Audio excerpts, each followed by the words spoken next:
तुझ्या आयुष्यातला हा सगळ्यात सुंदर क्षण आहे.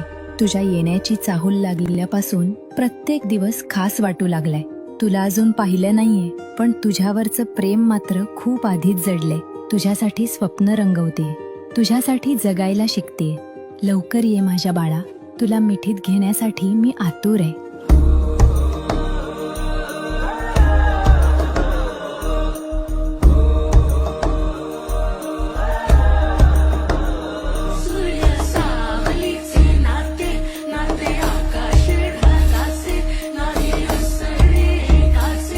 तुझ्या वीण नाही तुझे माझे सांगताना एक लिहिले जाईल उभे दोन जरी पुढे दिसे दर